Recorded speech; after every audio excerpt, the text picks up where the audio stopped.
Olá, vamos trabalhar hoje o Atlas do Plástico, que foi divulgado recentemente, agora no mês de novembro, pela Fundação Heinrich Böll.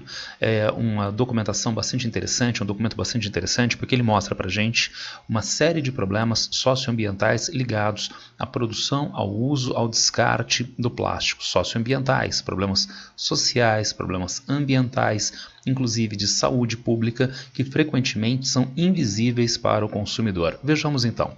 Primeiro, colocando o problema, nós encontramos plásticos diversos que têm diferentes finalidades, usos e diferentes vidas, tempos de uso, vida útil. Na construção civil, por exemplo, a vida útil dos equipamentos plásticos pode ser bastante grande, como por exemplo nos encanamentos domésticos.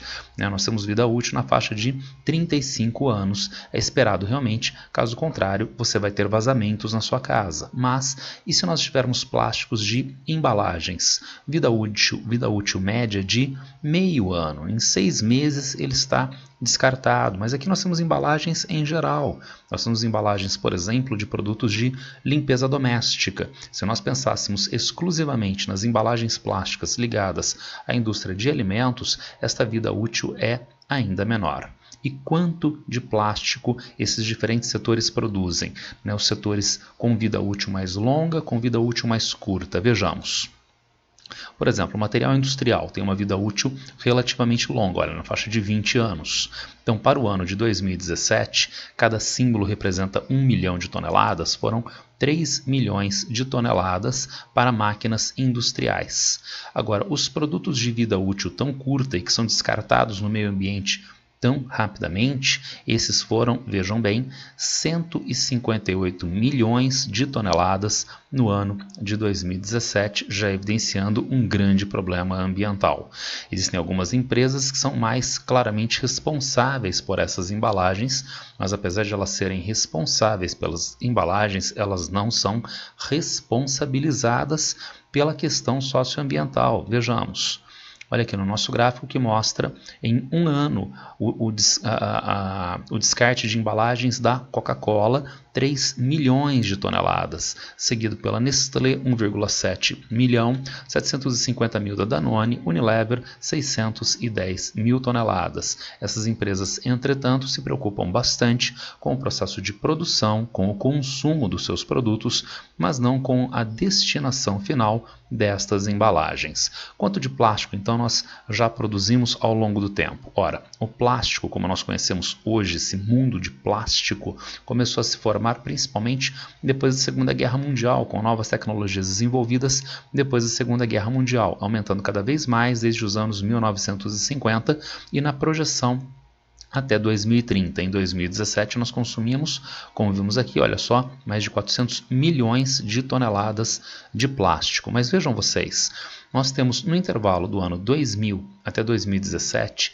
56% do consumo de todo o plástico que nós produzimos ao longo do período de 1950 até 2017. Mais da metade foi produzida só no século XXI, evidenciando esta curva com um crescimento bastante forte na produção de plásticos e, portanto, uma projeção de mais de 600 milhões de toneladas para a década de 2030, já no início dos anos 2030. Produzimos desde 1950 até 2017 nada mais nada menos do que 9,2 bilhões de toneladas de plástico. Vamos ver como o mundo produz essa quantidade enorme de plástico nas diferentes regiões. Aqui nós encontramos a América Latina. Composição do lixo na América Latina. 52% é alimentos e resíduos verdes, típico de áreas de menor desenvolvimento socioeconômico. O lixo orgânico é mais destacado. Ainda assim, a América Latina já produz por volta de 12% de todo o seu lixo como lixo plástico. Mas, como eu disse, a América Latina não é a grande responsável pela produção e descarte do plástico no mundo. Os países com maior atividade econômica são também os maiores produtores de plástico, obviamente. Os Estados Unidos lideram a produção mundial de plástico, na sequência vem a China e a Índia. O Brasil não é a quarta maior economia do mundo, mas é o quarto maior produtor de plástico do planeta. sendo que esse plástico gera inúmeros problemas de saúde pública, inúmeros problemas no nosso organismo. Vamos ver, em crianças, potencial de desenvolvimento de asma, obesidade, puberdade precoce. Em adultos, distúrbios na tireoide, câncer de mama, diabetes, obesidade, distúrbios no desenvolvimento embrionário, baixo peso da criança ao nascer, infertilidade, câncer na próstata, baixa contagem de esperma. Então, os plásticos que se intensificaram no mundo na segunda metade do século XX, em um crescimento cada vez maior até a atualidade, são responsáveis por inúmeros problemas de saúde. E não tem como se furtar do plástico. Vejam, de repente aqui nós temos o consumo de plástico, que gera sim uma série de contaminações à pessoa, mas desde a extração e o refino, nós temos produtos químicos ligados à extração e o refino de plástico, que são inalados, que são ingeridos, que entram em contato com a pele, causando problemas de saúde e problemas ambientais. Chegando ao consumo, além dos produtos químicos, tem o problema do microplástico, que continua o seu caminho de contaminação em direção ao meio ambiente na forma da gestão inadequada dos resíduos, contaminação da água, do ar e contaminação do solo agrícola, que talvez hoje seja ainda maior do que a já conhecida contaminação das águas oceânicas, acentuando, portanto, esses problemas socioambientais. E é difícil o consumidor se furtar a esses problemas. Vamos ver esse gráfico. O consumidor, de repente, com uma forte preocupação em termos de saúde, ele opta por obter água engarrafada. Agora, ele bebe água engarrafada e bebe, ao mesmo tempo, partículas de plástico com a água que ele comprou, que ele bebeu. Na Nestlé Pura Life, por volta de 6 a 10, até 390 partículas de microplástico. Essa água é relativamente mais barata. Numa consulta que eu fiz hoje, primeira, segunda semana de dezembro, a gente tem 1,5 litro podendo ser comercializado a R$ 1,90. Se o consumidor quiser menos plástico na água, ele pode comprar a Nestlé San Pellegrino, mas daí ele vai pagar R$ 16,90 por 750 ml de água e ainda assim pode encontrar microplástico, tá certo? Então o consumidor está lá comprando a sua água engarrafada, uma água que ele acredita não vai lhe trazer problemas de saúde, mas vai pela contaminação com plástico que não é visível para ele neste momento, e mesmo na água mais cara. E se fosse a indústria têxtil? Vejam que as diferentes etapas da indústria têxtil geram uso e, consequentemente, resíduo, descarte de plástico no fornecedor, na produção, no acabamento, no comércio, até o cliente final, no que diz respeito ao uso de embalagens plásticas, filme estirável, cabides de roupas, capas protetoras, etiquetas e tags e o uso de sacolas de postagem. E por que eu dividi então em duas partes aqui o nosso esquema? Porque vem sempre aquela ideia de consumidor consciente, que é sim bem-vinda, É uma ideia de fundo ético, é uma ideia que contribui positivamente para a questão ambiental e para a questão de saúde pública, mas que não basta. E não basta por quê? Aqui nós encontramos um consumidor consciente. Então ele não compra roupas, por exemplo, à base de poliéster. Ele compra roupas que são feitas com algodão. Tudo bem que já há problema socioambiental inerente. Trata-se da monocultura de algodão, trata-se da expansão de áreas agricultáveis, eliminação de vegetação nativa, uso de agrotóxicos, transporte dessas mercadorias em escala global, gerando consumo de combustíveis fósseis, mas ele não consome roupas à base de plástico, à base de poliéster, por exemplo. Botões de roupa, botões feitos não com marfim de caça ilegal de elefantes, claro que não, mas botões feitos com metal, por exemplo, não é? Então, ele não opta por plástico. A sua não opção pode ser bem-vinda, inclusive para a saúde dele e de outras pessoas. E ele pode exercer também alguma pressão sobre as lojas, sobre os comerciantes que comercializam então roupas que, na visão dele, tenham um menor impacto socioambiental. Agora, qual é a capacidade que esse consumidor tem de fazer pressão sobre estes setores que usam embalagens, que usam filme estirável, que usam cabides, ele tem uma capacidade muito limitada de fazer pressão sobre estes outros setores, fazendo com que então a pressão do consumidor, a consciência e a ação adequada do consumidor sejam sim bem-vindas, mas elas não são suficientes para a superação do problema ambiental, socioambiental ligado ao plástico.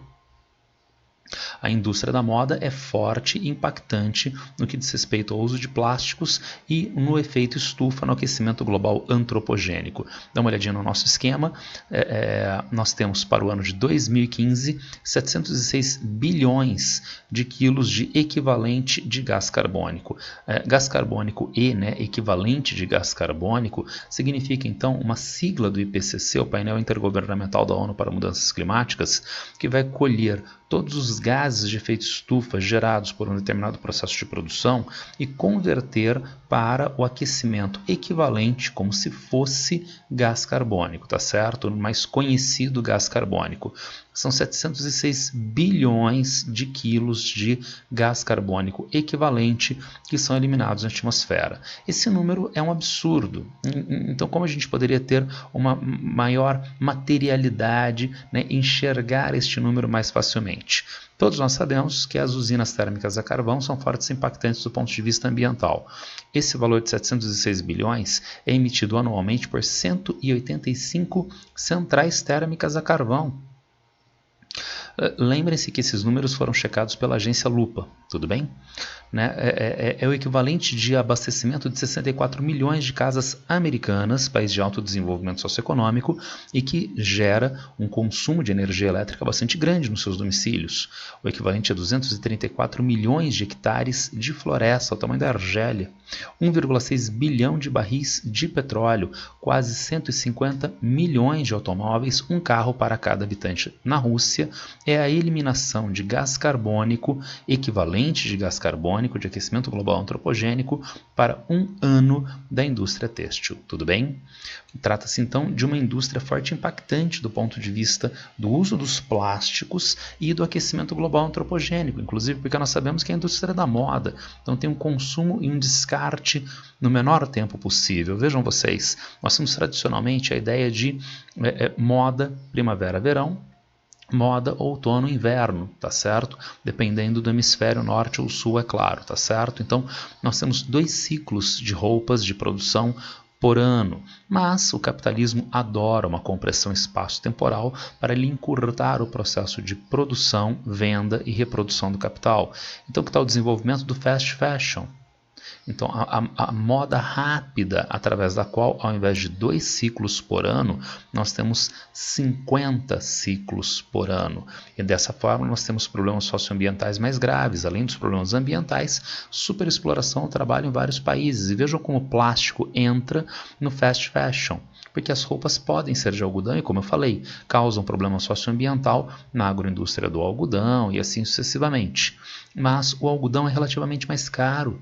Então, para haver uma produção e descarte mais rápidos destas roupas, então é necessário que essas roupas sejam mais baratas, feitas, portanto, à base também de plásticos e gerando todo este impacto socioambiental. Tudo bem? O plástico acaba indo em grande parte para os oceanos.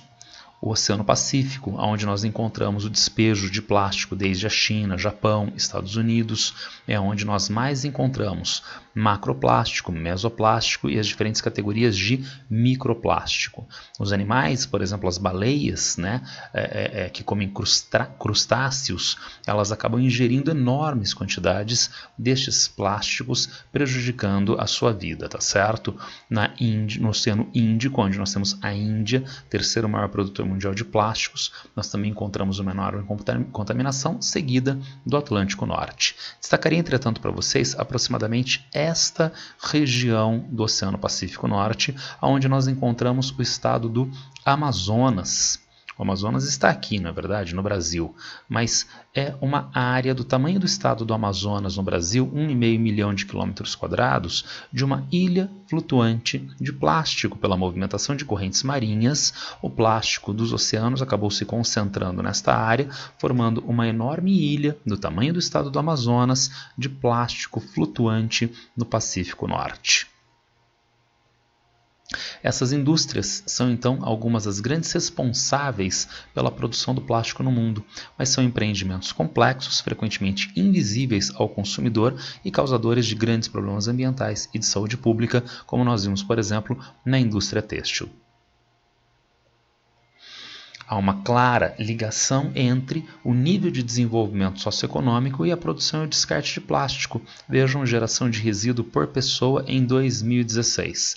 Quanto mais escurinho, maior a produção de plástico por pessoa. Nesses países do dito norte desenvolvido, nós encontramos de 1 a 1,5 kg por pessoa, né, ou mais de 1,5 kg por pessoa nos países de maior desenvolvimento econômico. Nos países de menor desenvolvimento econômico, no sul subdesenvolvido, menor produção de plástico por pessoas, então uma proporcionalidade pela renda. É claro que esse mapa acaba estando levemente desvirtuado pela questão demográfica. Vejam como a China, a Índia, a China em especial, aparece tão clarinha no nosso mapa com uma produção menor de plástico por habitante, né? Com seu 1 bilhão e 400 milhões, com seu 1 bilhão e 200, 300 milhões de habitantes. São os países mais populosos do mundo, são grandes produtores de plástico, mas aparecem em menor grau no que diz respeito à produção por habitante. Mas ainda assim é um indicador de muito boa qualidade na medida em que a gente associa a renda do consumidor, renda elevada, ao maior consumo de plástico por habitante. E há, quem sabe, uma solução: bioplástico.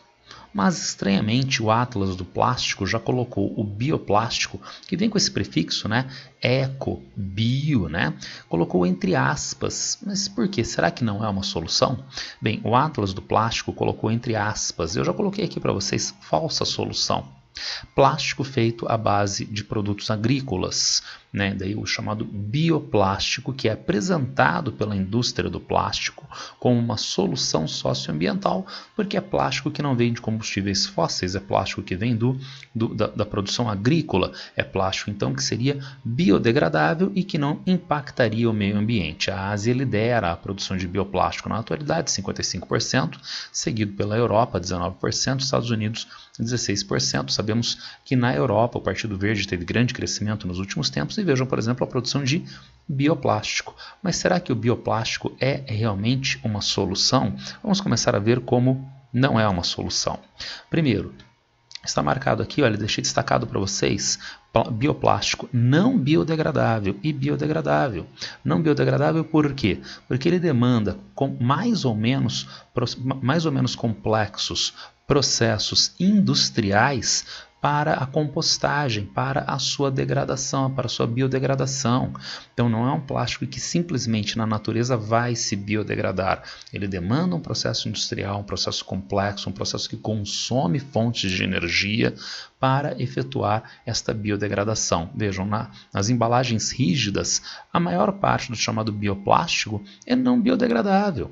Na indústria têxtil, que tem um consumo menor, né, de plásticos do que as embalagens rígidas, mas, novamente, significativamente bioplástico não biodegradável. Então, já começamos a entender as aspas, já começamos a entender a ideia de falsa solução. Vamos avançar. Vamos ver o cultivo e a produção desse bioplástico. Se ele é bioplástico, se ele vem de produtos agrícolas, então existe o consumo de área agrícola, existe o consumo de água, existe o consumo de produtos que poderiam ser destinados à alimentação, mas para a produção de plástico. Vamos dar uma olhadinha aqui, olha. Para fazer 1 tonelada de PLA desta modalidade de bioplástico, são necessárias 2,39 toneladas de milho. Milho que então não vai para a alimentação, vai para fazer sacolinha, tá certo?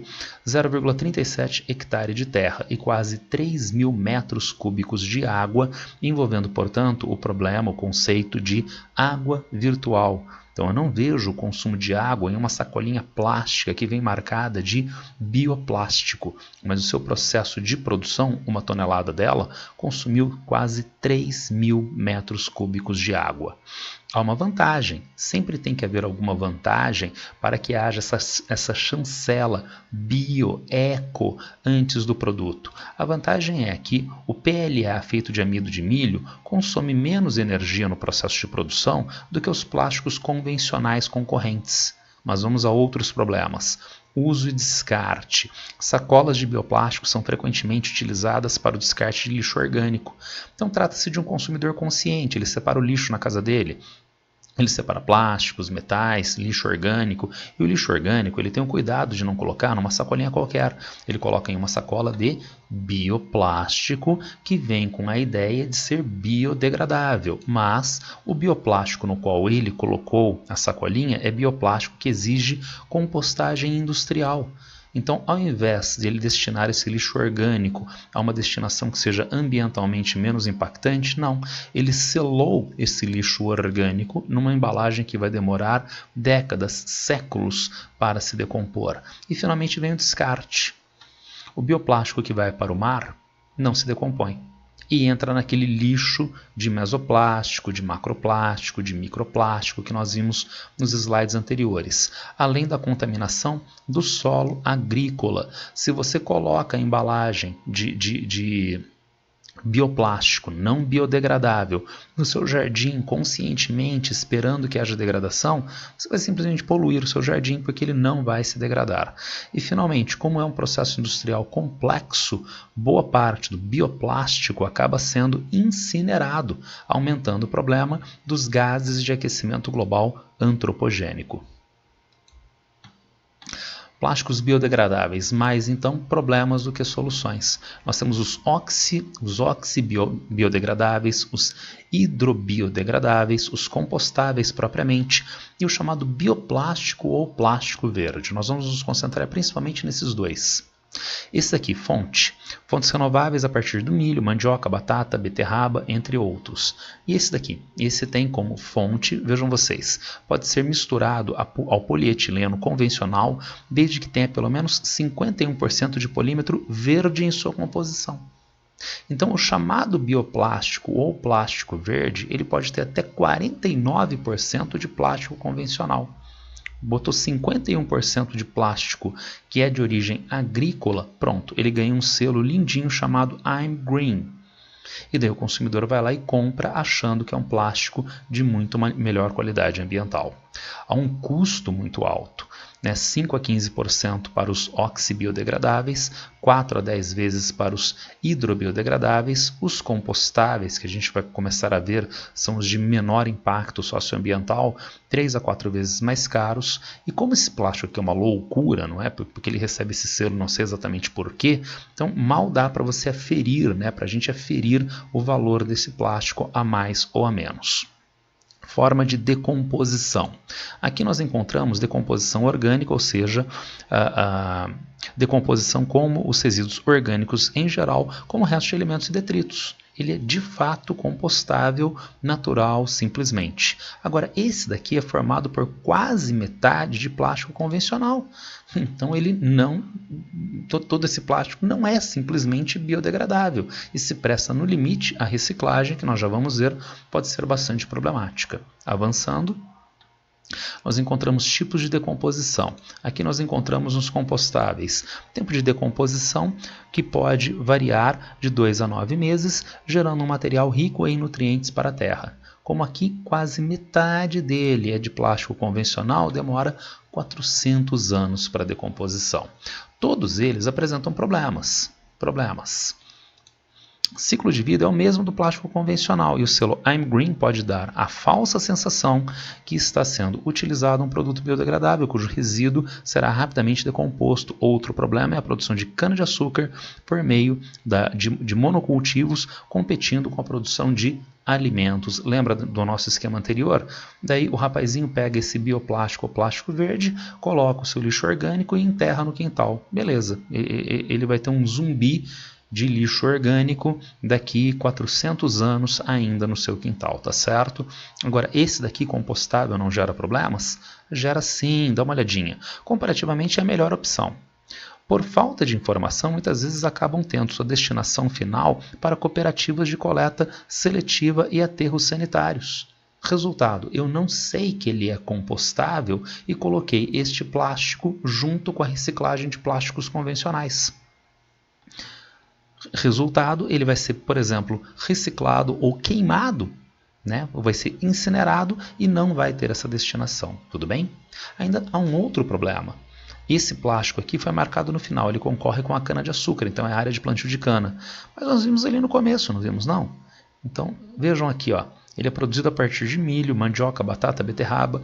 Ao invés de fazer uma batatinha assada muito gostosa para alimentar pessoas, 1 bilhão de pessoas famintas no mundo de hoje, esse plástico é utilizado, essa batata é utilizada para fazer, por exemplo, sacolinha plástica. Então também é um problema social da destinação da matéria-prima agrícola para uso na indústria de plásticos. Dos 9.200 milhões, 9,2 bilhões de toneladas de plástico entre 1950 e 2017. O que nós já fizemos com isto? 5 mil foi descartado, 5 bilhões de toneladas foram descartadas. 2,7 bilhões ainda estão em uso. 900 bilhões já foram incinerados. 900 milhões e 600 milhões foram reciclados. Nossa, que bom que foram reciclados, né? Foram reciclados e viraram novos produtos. Espera aí, mas os 600, só 200 milhões. Porque 300 milhões virou resíduo e 100 milhões virou energia para o processo de queima, foi incinerado como fonte de energia, tá certo? Gerando, portanto, gases de efeito estufa.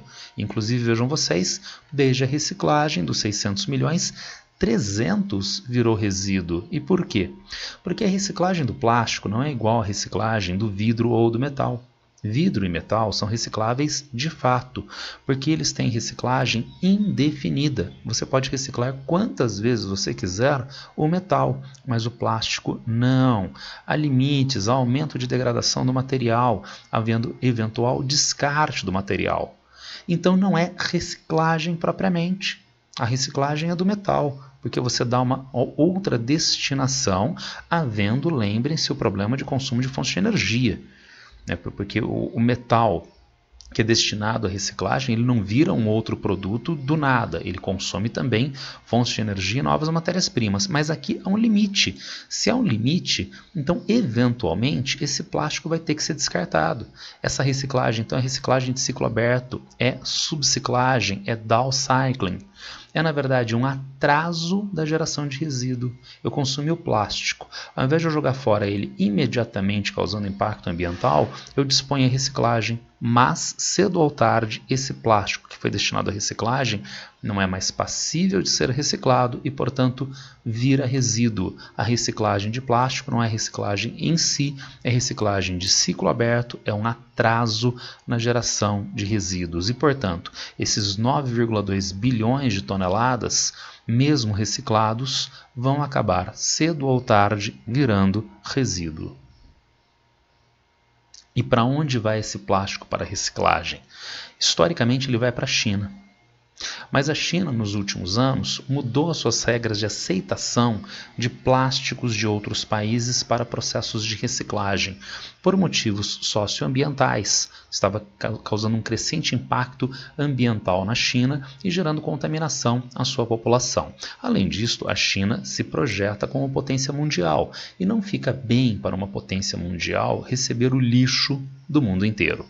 Na prática, as mudanças de regras que a China impôs para a aceitação de plástico de reciclagem de outros países do mundo para importação, para o fornecimento, né, para ela ser uma aquisição desse plástico, essa mudança de regras acabou gerando praticamente o fim do fornecimento de plástico em direção à China. Mas os grandes produtores de plástico mundial arranjam sempre outros países. Vejam, Malásia, Turquia, Indonésia, desde o Reino Unido, Malásia novamente, também Canadá, Índia, desde os Estados Unidos. Evidenciando então aquele problema que a gente conhece do capitalismo desde o início do século XX, a exportação. As áreas centrais do capitalismo mundial não exportam apenas os produtos, os bens e serviços. Essas áreas centrais do capitalismo exportam seus problemas. O que fazer com os seus plásticos que geram impacto ambiental e problemas de saúde pública? Joga no mundo subdesenvolvido principalmente e deixa o problema para eles. O capitalismo das áreas centrais exporta, portanto, bens, serviços e, entre outros, problemas socioambientais através dos seus refugos de plástico. E como a gente pode superar o problema? o Atlas do Plástico coloca uma solução a partir de diferentes agentes na sociedade, desde a produção, o setor secundário, a indústria, também as indústrias extrativas, mas também o setor terciário, o comércio. Há uma responsabilidade para o consumidor e há o poder público que precisa organizar o processo, tá certo? Mas vejam que eu sou um pouco mais pessimista do que o Atlas do Plástico, então já coloquei a superação do problema como interrogação. E por quê? Aqui na parte de produção e comércio, quem paga os custos de produção? Em especial em uma sociedade concorrencial.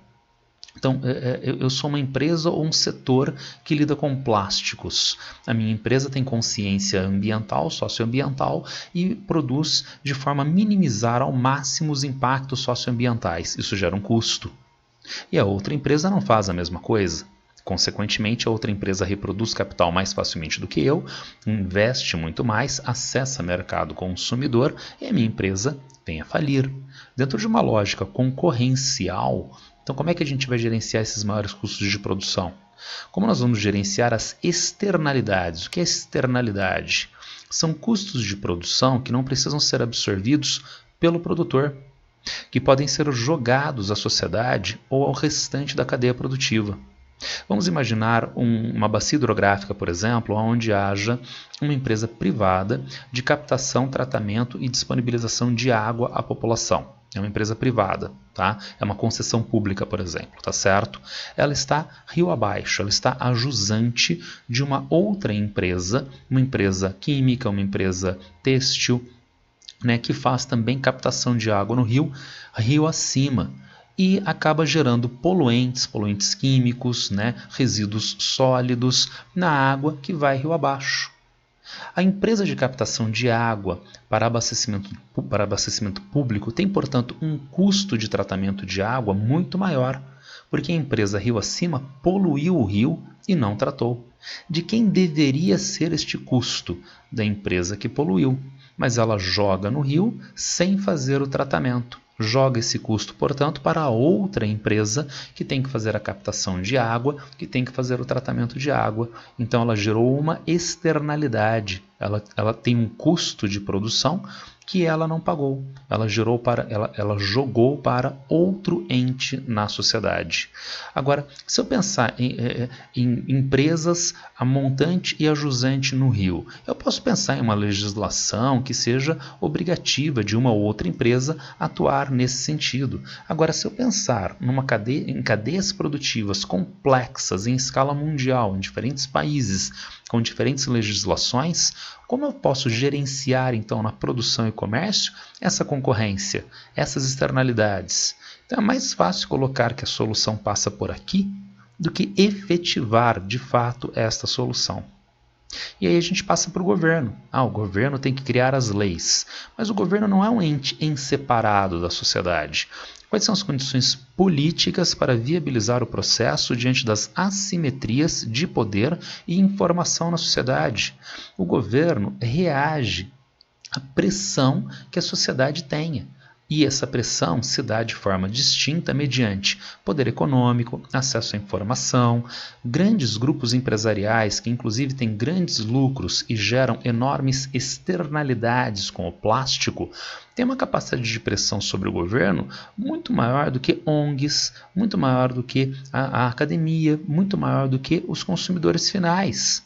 Então é mais fácil dizer que o governo tem que atuar na criação de uma legislação, na fiscalização, do que na prática nós pensarmos como isto pode vir a ser implementado. E finalmente nós temos a ideia de consumidor, o consumidor que tem que ser consciente. Já vimos que essa ideia é relativizável, não é verdade? Por exemplo, na cadeia produtiva da indústria têxtil. O consumidor pode optar por uma determinada roupa, pode pressionar o seu lojista, pode pressionar, quem sabe, a empresa fornecedora, mas a cadeia produtiva escapa a ele. Nós temos mais do que isto, condições de vida hoje com demanda de praticidade, baixo custo, operacionalidade. A ideia de famílias nucleares formadas por adultos e crianças, né, com divisão de tarefas dentro da família, não existe mais. Então estou pensando nos anos 1950, quando o papai trabalhava e a mamãe ficava em casa, né? E daí a mamãe cuidava dos afazeres domésticos, inclusive do almoço, e o papai chegava para almoçar. E as crianças também almoçavam. Mas isso não existe mais. Os domicílios são ocupados individualmente, as pessoas têm ritmos de vida muito velozes. Por exemplo, a alimentação. Não é mais a mamãe, não é mais a esposa que faz a alimentação. É o próprio trabalhador que mora sozinho no seu imóvel. Ele não tem tempo. Ele compra então um produto semi-pronto, em embalagem plástica, coloca no micro-ondas e come rapidamente para continuar os seus afazeres. É uma exigência do ritmo de vida inerente a esta pessoa. Ela tem tempo de passar na feira, comprar produtos orgânicos, preparar esses produtos. Na prática, ela não tem. Então, nós temos uma determinada condição de vida, um determinado estilo de vida que se impõe sobre as pessoas chamadas de consumidores, gerando a essas pessoas uma dificuldade muito grande no gerenciamento, entre outros, da questão dos plásticos. Então, nós temos, na verdade, uma sociedade estruturalmente vinculada ao plástico. Me permitam, tal qual nós temos um racismo, por exemplo, estrutural, nós temos uma sociedade que é estruturalmente ligada, entre outros, ao uso dos plásticos. Será que a questão do racismo é resolvida simplesmente criminalizando o racista? Aquele que é racista incorreu em crime, tem que ser criminalizado, é previsto no Código Penal brasileiro, tá certo? Mas isto que é necessário ser feito vai resolver o problema? Não vai. É necessário mais, porque o racismo não é originado no racista. O racismo é originado na sociedade. Nós temos uma sociedade estruturalmente racista e essas estruturas é que precisam ser identificadas, atacadas, transformadas. Da mesma forma aqui. Então não é o consumidor, não é a pessoa individualmente, não é a ação individual da pessoa que, se mudada, é muito bem-vinda sim, mas, como eu disse anteriormente, é limitada. É necessário nós pensarmos no funcionamento geral da sociedade que hoje obriga, entre outras coisas, este uso do plástico para que nós possamos pensar em uma outra sociedade que tenha sustentabilidade socioambiental. Tudo bem? Era isso que eu queria passar para vocês hoje. Se alguém tiver algum problema, alguma dúvida, quiser fazer algum comentário sobre esse tema, é só me acessar nas redes sociais. Abraço para todo mundo e boa sorte!